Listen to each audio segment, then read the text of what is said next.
खाण्यास नाही आलात, गडकोटांची चिंता करता. महालात शंभूराजांसह आलेल्या जिजाऊ संतपणे राजांना म्हणाल्या.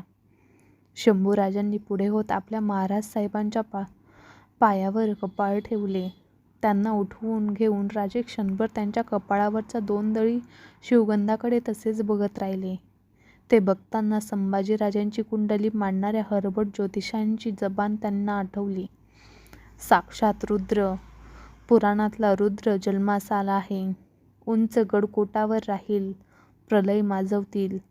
पण जसा आप्तगणाकडून नाडला गेला तसाच योग या कुंडलीत दिसतो. त्या आठवणीने राजे घायाळ झाले.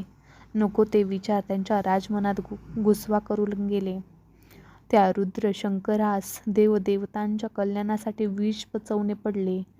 त्यांचा कंठ काळा निळा पडला, पण देवदेवतांचे गळे सलामत राहिले. या स्त्रीच्या राज्यासाठी, या मावळ माणसांसाठी तुम्हा आम्हासही असे विष पचवावे लागेल. रुद्राने ते एकदा केले, तुम्हा आम्हाला ते प्रसंग पडला तर कैक वेळा करावे लागेल. पंडित शिकवण देतात, राजा हा विष्णूचा अंश आहे, पण त्यांना ठावे नसते की राजा हा प्रथम शंकराचा अंश आहे आणि मग तो असलास तर विष्णूचा. आम्ही त्यासाठी शिवलिंग पूजतो. शंभूराजे, रुद्राने रुद्रासारखेच राहावे, रुद्रासारखेच वर्तावे. राजांचे मन बांधील झाले. पुढे होत शांतपणे त्यांनी माँसाहेबांच्या पायांना हात लावला. तो निर्धाराने मागे घेत आपल्या कपाळावरच्या शिवगंधाला भिडवला.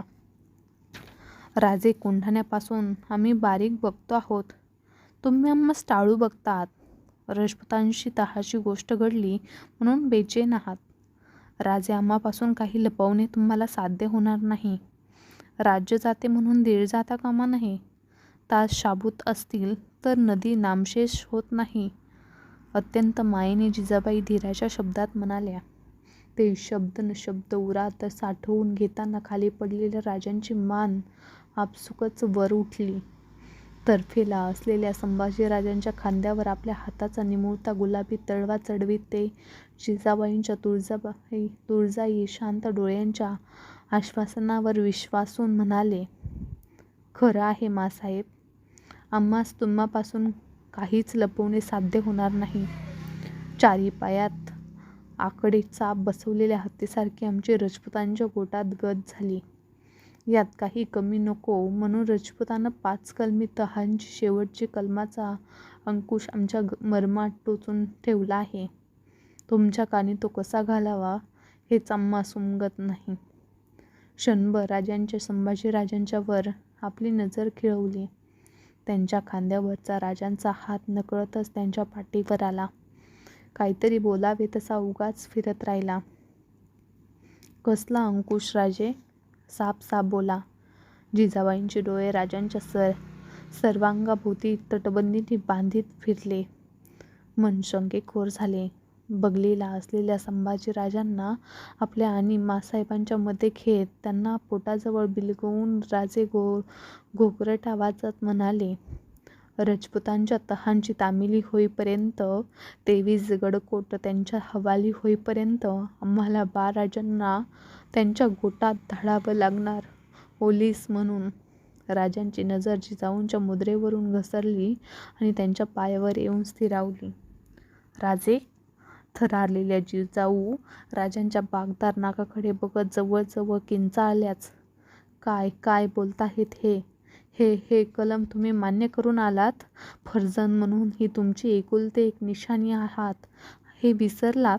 तुमच्या इतबारासाठी राजपुताला ओलीस पाहिजे होता तर मग आम्हीच गेलो असतो. नाहीतरी कपाळ फुटलं म्हणून चितेवर चढायला निघालेल्या आम्ही राजपुताच्या ओलीस म्हणून पालखीत चढलो असतो. त्या बोलांनी गडबडून गेलेले राजे व्याकुळलेल्या नजरेने माँसाहेबांकडे बघत लगबगीने म्हणाले. गैरसमज होतो आहे माँसाहेब. ही अट मिर्झा राजांनी घातली. आम्हाला ती मान्य करण्याशिवाय इलाज उरला नव्हता. तेच आम्हाला पुढं चालवून तुम्हाला ती बाजूला काढता आली असती. राजांनी स्वप्न पुढच्या पिढ्यात बघायची असतात. त्यासाठी टाकावी लागलीच तर जुनी पिढी घरची टाकवायची असते. उद्या मिर्झाच्या तळात बाळराजांचं काही बरं वाईट झालं तर आम्ही कुणाच्या तोंडाकडं बघावं? उद्या आमचा म्हातारा श्वास सरकला तर स्वर्गीय आमच्या सुनबाईंना काय जाब द्यावा? जिजाबाई राजांच्या वर रोखलेली नजर जरासुद्धा ढळवायला तयार नव्हत्या. माँसाहेब धीर सोडू नये. मिर्झा राजानं बेल उचलून शपथ घेतली आहे. बाळराजांच्या केसाला सुद्धा धक्का लागणार नाही राजपुतांच्या गोटात. मिर्झा जबानीचा सज्ज आहे. दगाच करायचा असता तर आम्ही त्याच्या भेटीला बेहत्यार गेलो तेव्हा त्यानं आम्हाला केलाच असता. सगळीच माणसं हरामी नसतात माँसाहेब.